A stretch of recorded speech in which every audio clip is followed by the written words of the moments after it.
So it's my honor yet again to introduce Dr. Seán Bracken up to speak with us for our second keynote. Seán, so I'll hand over to you.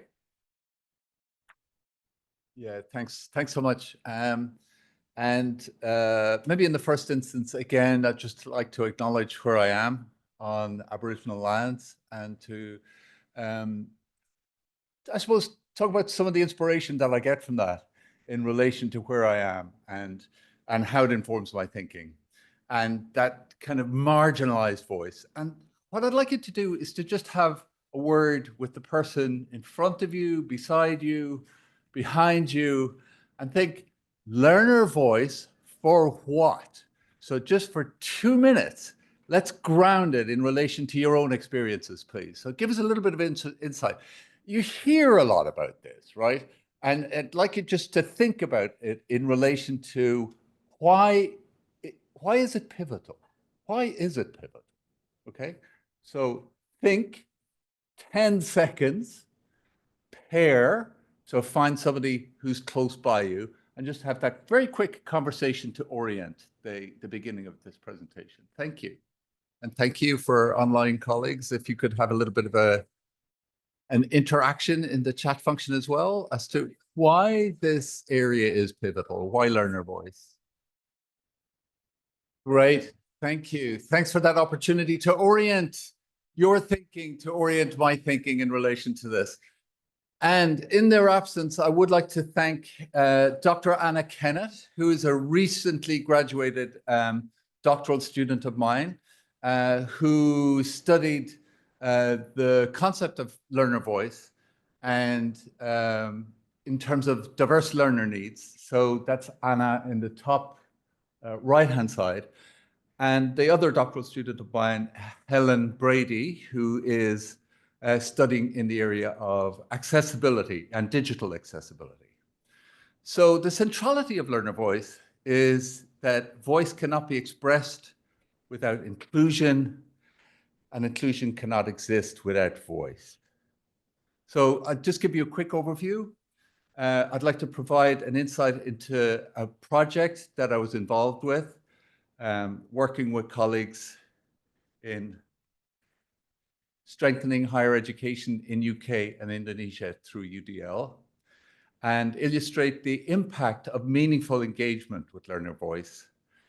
And I'd like to complement the narrative. Just give me a little bit to get into the flow. All right, just bear with me. and identify ways that learner voice might be explored within your own settings. So these are some images from the project that I was speaking about, the British Academy project.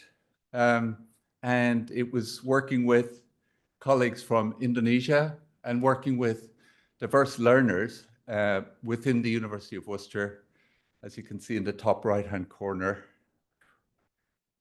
Sorry, folks. I need to ground myself. And I suppose it just captures a little bit of the energy of working with learner voice and some of the disruption that can happen as well. That particularly some of the students who may have been marginalized, and I suppose some of the staff members as well, because I think sometimes we think about disabled students, but perhaps we don't think about the experiences of sometimes disabled staff or the challenges that some staff members may have experienced through their own experiences of being disabled or their own experiences of being neurodiverse or having had traumatic experiences. And almost that kind of pivotal and pressurized sort of scenario that you're seeing my experiencing now, and I do apologize about this. What a way to finish, I'm sorry. So the concept of co-construction with disabled learners, in terms of engaging with them, thinking about working with the students from the outset. So having those students, Christian, who is on the top right-hand corner of on the right-hand corner of the photograph that you're looking at, who has verbal dyspraxia. So he has to communicate through a computer speaking, kind of like Stephen Hawking's. And he's just found his own voice, actually. He found his voice as a West Midlander, as a Brummie. So he put out a shout out for people from Birmingham to record their voices, so that he wanted to speak like his dad. So he said his dad was from Birmingham and Coventry, and he got the two of them together and merged those voices together, so he found his own voice. Students who are blind, students, again, like that, who had had traumatic experiences in their childhood, and as a result of those traumatic experiences, had lost their own voice, and was very much, I suppose, exemplified in the same way that that I'm experiencing currently. That sometimes people have experiences within their past, they'll impact on them, particularly at times of pressure. And that's, I suppose, why it's necessary for us to think about alternative forms of assessment, for us to think about authenticity in terms of voice, and whose voice is heard, right? Because it's generally not those people who tend to falter, who's standing up in front of mics or whatever else, whose voices are heard. But when we purposefully engage with them and provide them with that opportunity to be agentive, so gaining the pre-conference suggestions regarding what might work for those students, so those provided us with inputs into the organization of a conference that we had around this time last year, actually.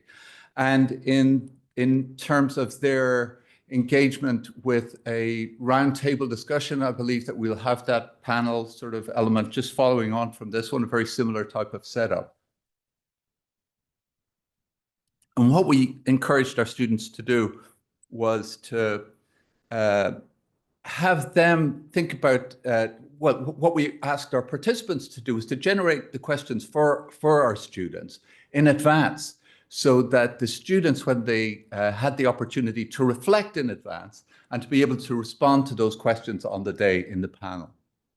And then what we did was co-constructed professional development modules, UDL modules, with those students. What would you like to hear? What would you like to see in terms of your instructors, in terms of your discipline areas? How would you like to engage with them? And then following on from that, a meta-analysis of that, their experiences over time, and a contribution to being able to write a chapter for a book. So I think it's kind of thinking about that research dimension, thinking about the agentive, planning for that agentive learner voice from the outset.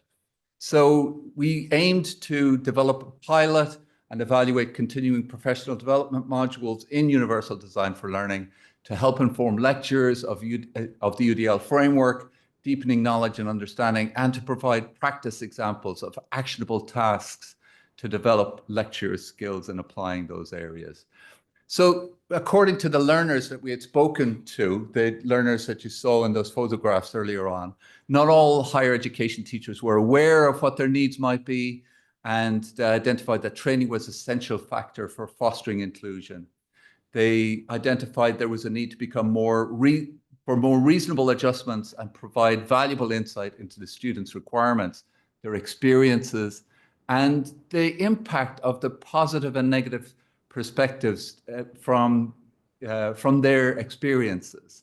And we recorded those and embedded those into the UDL professional development modules that we did. And then having a voice literally became transformative in terms of their own self-worth, their efficacy, which also transformed the perspectives that the academics may have of them, and their capabilities.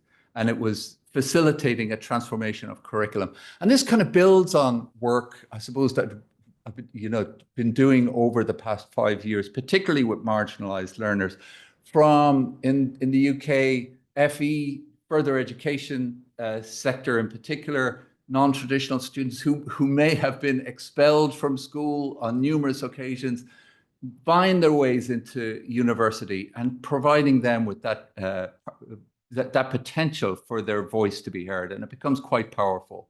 So the importance of learner voice and agency came through with the attendees gaining valuable and in-depth insight into the learner experience. So they spoke openly and in a really heartfelt way about what their experiences had been, and had that opportunity to kind of share with colleagues what those experiences had been. And then their involvement in the collaborative workshops with Universitas Indonesia. So they worked with colleagues from other settings as well. And that kind of expanded their experiences, because a lot of them had, wouldn't have had too many experiences outside the West Midlands. So by using personal testimonies of the students with diverse learning requirements, it enriched the transformative impact of the anticipatory inclusive design, that UDL dimension. And the research team also learned from one another's areas of strength in digital accessibility and learning to collaborate across a neurodiverse team. And, I really experienced that in the last presentation as well, which focused on kind of AI presentations and just a diversity around the table. And I think sometimes we're, as teams, maybe we do focus a lot on those elements of how we collaborate with our students and meeting students' needs, but it's also, I think, being cognizant of the diverse nature of our staff members as well. And how do we collaborate with them? We all work very differently. So I think having that self-reflection, having that capacity for empathy, and having that capacity then to engage with difference more effectively, whether that's as a team member or as how we interface with our learners. And indeed, having our learners see the very human experiences that we have as well in our lectures. And what's an interesting part about this is that Anna Kennett in particular, in relation to her research, had identified that she really felt attuned to lecturers who perhaps had some of the similar types of experiences and were therefore able to empathize with her. I think a lot of us in this space are drawn to it because of our personal experiences, perhaps with family members, because we tend to be perhaps a little bit more diverse than other members of society, and just kind of being cognizant of that in relation to wanting to change, I suppose, some of the structures and barriers, disabling structures and barriers that limit the potential for future learners. So summing up, there's often inconsistencies between the student and academic perceptions of what UDL practices are going to be best, and highlighting the need for student feedback to better understand and plan for students' needs. And also the necessity for that constructive student feedback can be a catalyst for academics and professional services to better understand and integrate UDL into their teaching. So for us, while we worked on this project, because the nature of learning requirements was so diverse, it became, we had to think very universally, because there's colleagues who say, well, it'll work for most people in terms of universal design. And we had to consistently broaden out whatever those parameters were and to be increasingly inclusive. So as I identified, we co-authored a book chapter in relation to providing our students with some of that, the capabilities, I suppose, to add to their own experiences. So they were able to engage with academic audiences more widely. They were able to see the fact that their work was so valuable that it could be featured in this book, which is due to be launched on the 10th of next month, actually. So the chapter that we collaborated on was Empowering Disabled Learners' Voices and Agency Through Universal Design for Learning. And those are the students that were involved with it. So thinking about learner voice and examples, the key points that we highlighted in the chapter was that the learners with diverse learning needs, DLN, are experts by experience, that they're most fitting architects of their own learning design. And again, I like that kind of concept of design-based thinking and anticipatory design. So getting students to think about, well, what if what if you were to design your program from the outset so that it was increasingly more accessible to you? What would that mean? And UDL, they use that framework for inclusivity in terms of enabling flexibility, but it's never a silver bullet in terms of responding to all student needs. So it has to be an iterative process. And technology plays a significant role in enhancing that learner agency. So thinking about our policy changes that were necessary to support inclusive education, and these should be meaningfully and agentively informed by the disabled learner's experience. Again, that concept of nothing for us without us. I think a lot of times, even well-meaning, we may decide to act on behalf of our learners rather than providing them with those opportunities to meaningfully engage and to become architects of the policy space as well. And they loved that international dimension, despite the fact that they hadn't traveled, but just having that opportunity to liaise with lecturers from another university and to compare and contrast the barriers and the challenges and the affordances that other colleagues from different jurisdictions were able to bring to light for them. And in terms of the e-learning development, so the module authors were Helen, who's sitting there working collaboratively with our colleagues at Universitas Indonesia in the co-creation of the modules. And the e-learning purposefully was applied UDL principles to facilitate that anticipatory inclusive design. So these are our modules, but I don't want to take, I think, from work that ADCET have done in this space, because I believe you've kind of created some modules that have that are available on the ADCET website as well. So I'd really like you to be mindful that you have some great professional development resources that are available here as well. But these are wide open to you. And I think what I really like about this, obviously, is the fact that the modules very much incorporate the learner voice and their experiences, and their testimonies are interwoven throughout this. So it brings it really home from that learner perspective, that learner experience. And in terms of Anna and her story, as a PhD student of diverse learner needs, she spoke of the need for a trauma-informed safe space to regulate emotions. And I do have to thank the organizers of the conference. It was mentioned, I think, even at this morning's outset, in relation to 302, I think it was, or 304. So that lovely space for just retiring from the busyness of conferences, so thank you for that foresight. Removing judgment through implementing trauma-informed practice. Now, that's not an easy task. You're going like, one more thing for us to be aware of. But I would encourage you to perhaps think about that first column in relation to the UDL and its multiple means of engagement, and thinking about that element of engagement as empathy, and thinking about it from the Rogerian, Carl Rogers-based approach of absolute understanding of wherever individuals are coming from, and thinking about that in relation to trauma-informed practices. There are some interesting developments, I think, taking place currently within some US universities that are looking at the interface between UDL and trauma-informed practices on campuses as well. So well worth looking up. Embracing and understanding and representation to enable authentic interaction, and removing fear by humanizing those in power. And hopefully I've conducted an exercise in that at the beginning of this session as well. And then promoting choice and autonomy, obviously.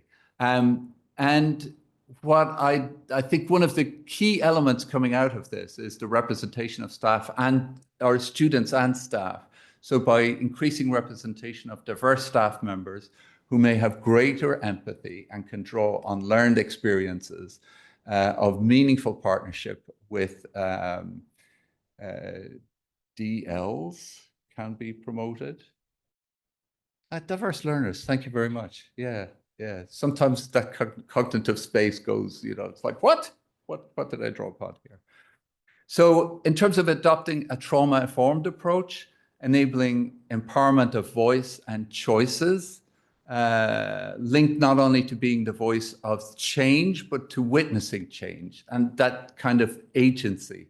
So such empowerment can be achieved by enabling diverse learners' needs to practice using their own voice and autonomy in making choices that matter to them. And that comes back, I think, to that element of authentic assessment that we spoke about at the outset of the conference. So what really matters to learners? Where are they? Where are they personally? Where are they socially? And how do we create that society that is more inclusive, that it has more of a social justice basis to it? And then thinking, how do we align our assignments with those particular areas? So, for example, if we're thinking about CAD design or thinking about architectural design, thinking about the nature of schools, for example, and how inclusive schools might be designed architecturally, universally designed to think about those spaces. And although partnership may not remove harm experienced by students in higher education or prior to higher education, partnerships that address the themes from this research, I think, can encourage diverse students to utilize their voices and move away from being silent. So in terms of Anna and her trauma-informed voice actually contributing meaningfully to her life, she was involved in the development of a sensory guide to the Hive, and you'll get these slides afterwards and it'll click into this. So the Hive is our library in Worcester, and hopefully you'll have an opportunity to come and visit us at some stage there, which is jointly owned by the local authority and the university. So it's a public space, and it's really quite an interesting public space because because they're a local authority owned library, they have to, and as local authorities are a little bit cash strapped in the UK, they have to get funding somehow. So they provide weddings, for example. So when you're going to get your loan, your books or whatever else, or going up to the study space, you can come across people who are going into the registry office in there all together. So which makes for really quite an unusual academic experience. Anna was involved in developing sensory spaces around the library and devising a map for the library so that students and community library members, particularly those who were really quite neurodiverse, had spaces that they could feel safe in within that library. She was also, I also encouraged her to apply to the QAA, which is the Quality Enhancement Agency for Higher Education in the UK, to join them in relation to their student voice, the disabled students' voice panel that they have.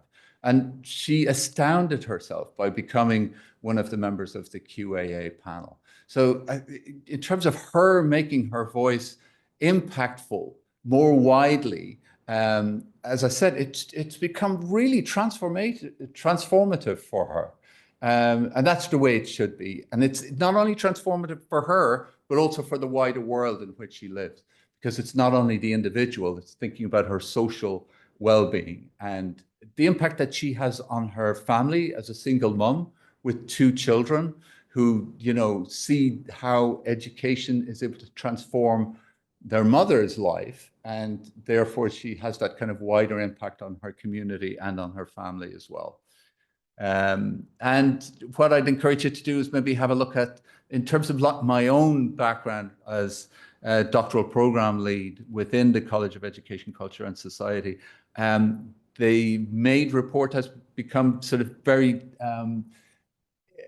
recently available, looking at PhD, the thinking about reviewing the assessments about PhD to provide more universal accommodations and increase awareness and visibility of disabled students and their requirements. So any experiences that you have in this space, alternative forms of assessment for PhD students, please engage with me afterwards. I'd really like to hear from you. And in terms of a think, pair, share activity, it's not 15 minutes. I think I have 4 minutes for this. All right. Okay. You thought we could do this as opposed to the think, pair, share thing? Yeah. All right. Okay. I'm happy with that. So what I'll do is encourage people perhaps online to reflect on some questions that you may have, some preps questions that you may have. Otherwise, for members in the audience, any questions that you may have, I think we have somebody who's going to limberly run up and down the various steps on either side. So, we welcome questions. Thank you. And I do apologize about earlier on. It's just, it's part of my makeup. It's part of who I am now. Just so that you're aware, Seán, it's been incredibly well received in the online audience, and I'm sure amongst all of us here, the humanity that you're showing, that because you're speaking about, you know, bringing our own selves and asking our students to bring themselves, and we're so honored that you're here and you've spoken so much and taken such time. Thank you. To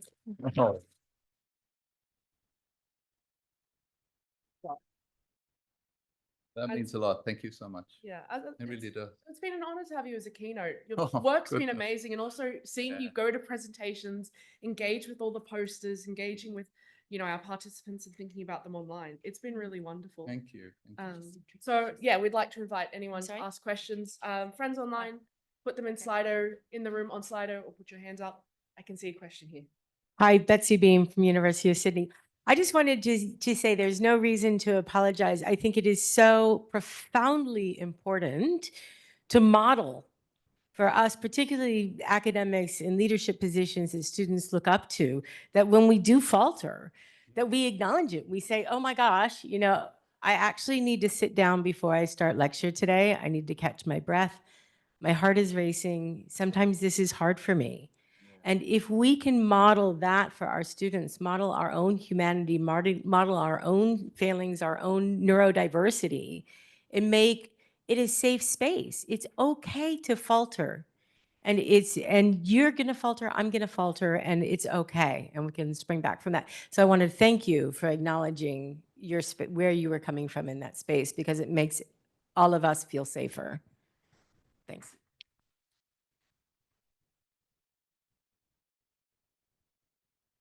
I might bring us a question from the Slido. Please do. Caitlin's written, how can we convince educators to undertake authentic trauma-informed training? Sometimes it's the people who need the training the most who aren't prepared to undertake it. Goodness. How do you teach empathy?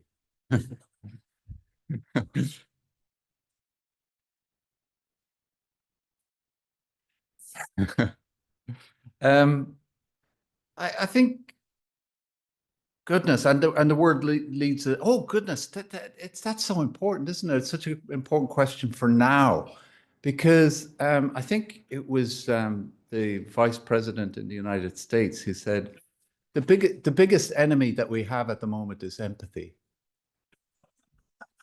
And so I think that's what's wrong, isn't it? It's just that concept of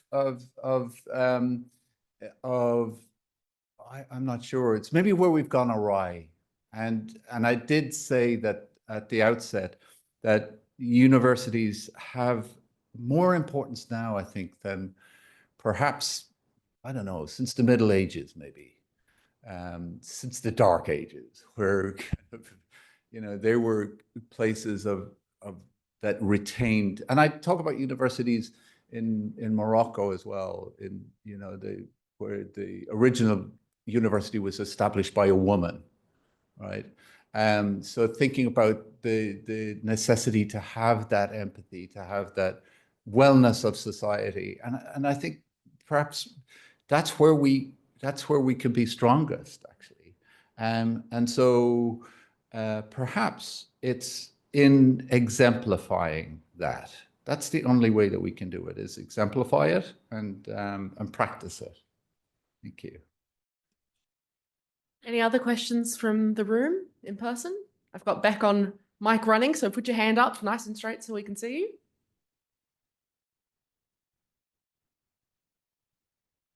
Yeah. Ah, Lisa. Beck, if you can wait till we get the mic to you. Oh no, there's one coming from behind. Jacob, there you are. I think mine is maybe in addition to Seán's. When we teach trauma-informed ways of working to our healthcare students, we often take them back to the life course, and we talk about how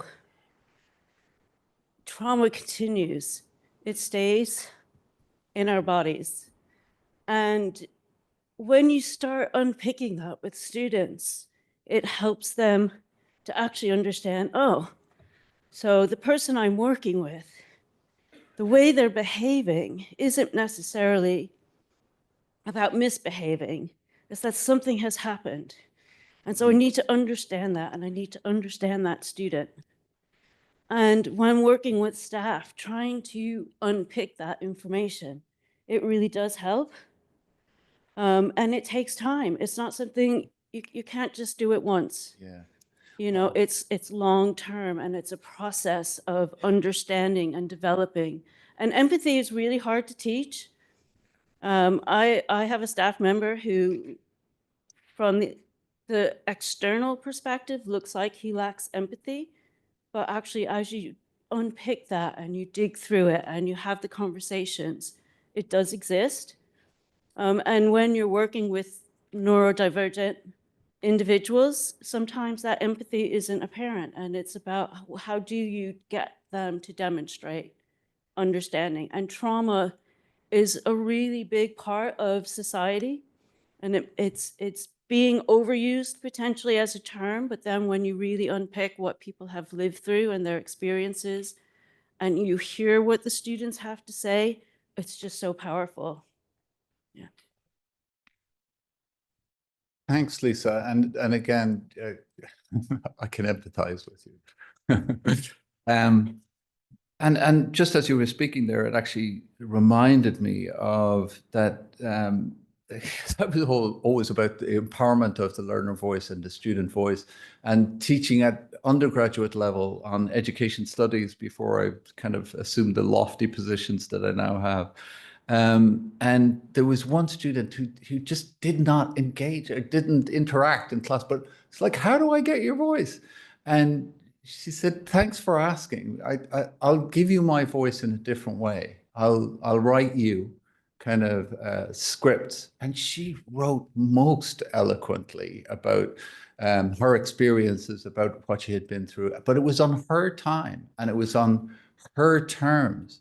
So I think sometimes we can be learner voice as well, and lean on learners and I suppose expect them to have the answers in what's good for you, respond now or whatever else, as opposed to kind of creating that space, creating that time, and engendering that space and time, and giving the learners themselves that recognition that they can take their time in developing their voice. And it is around, as I identified earlier on, around that authenticity, engagement, authenticity, and agency. And all of those learners, all of them, the ones that were featured up there, have gone on to do really tremendous stuff.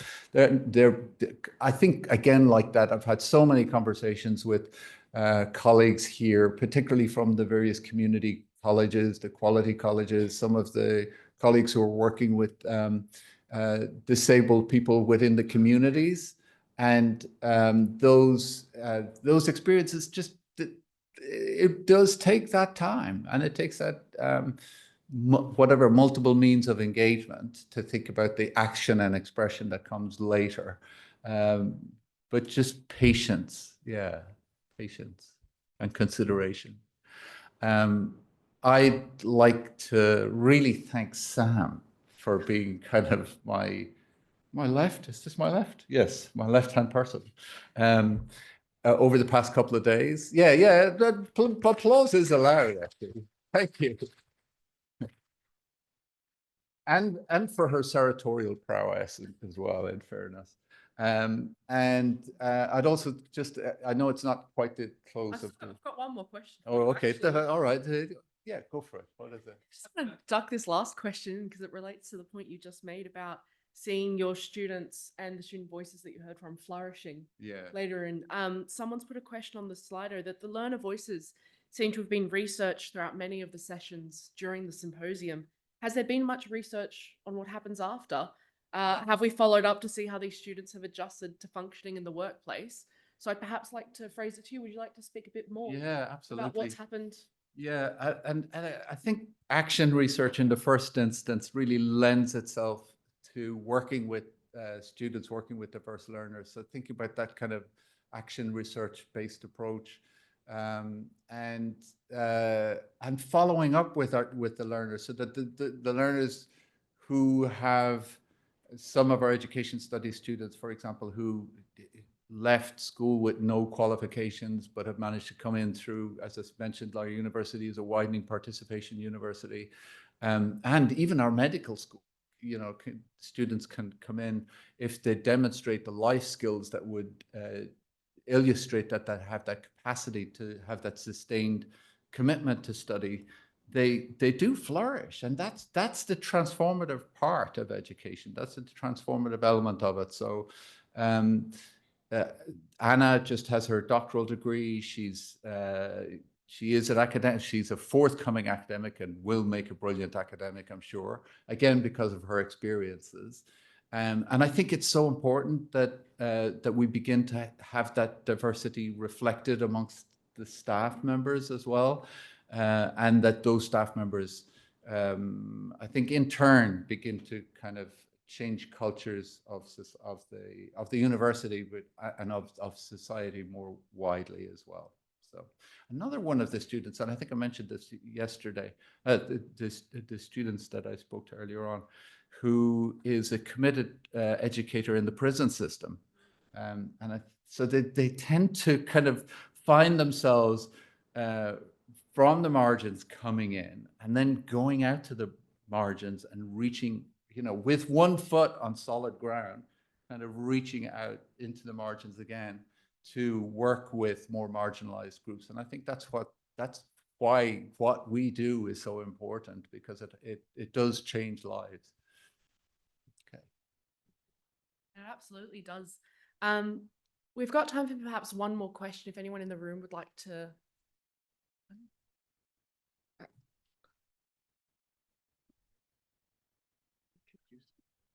Hi, Morgan Harris from Uni of New South Wales.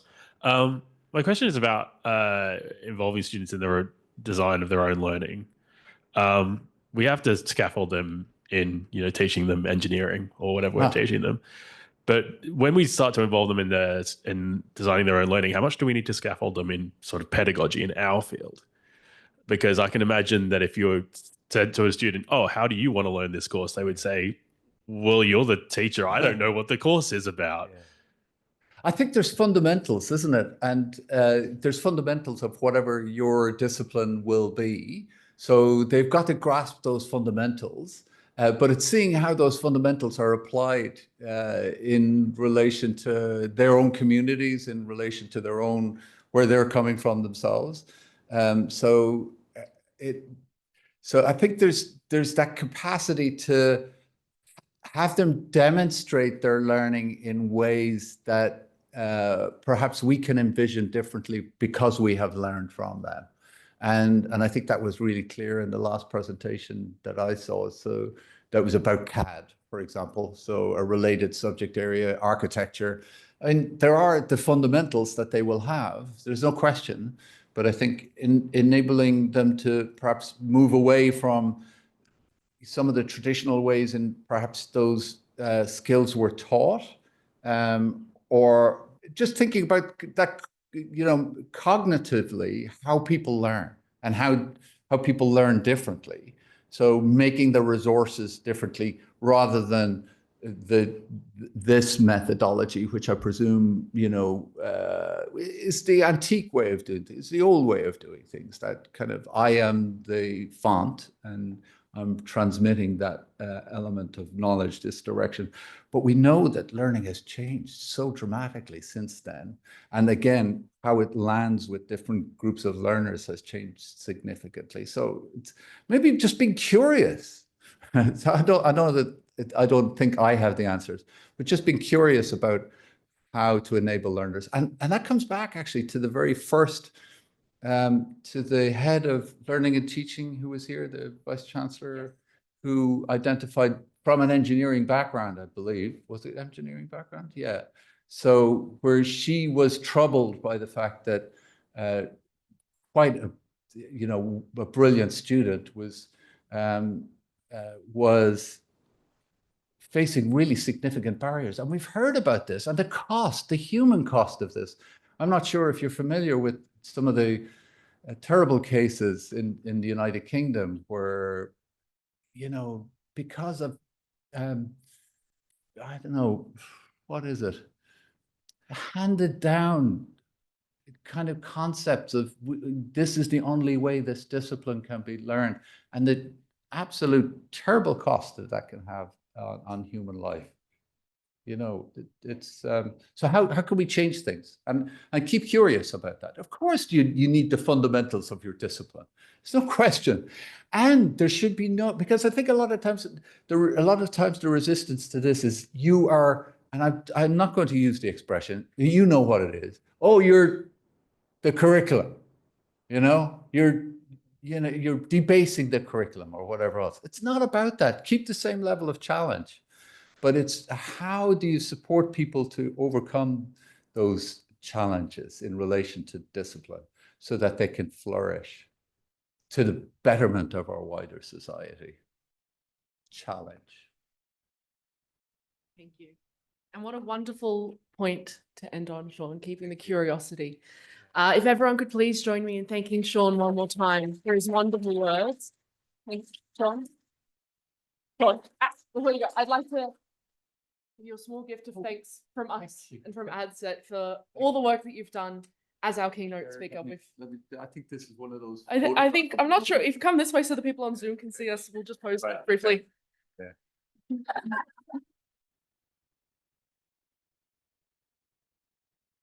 Thanks, John. Cool. Thank you so much, Seán.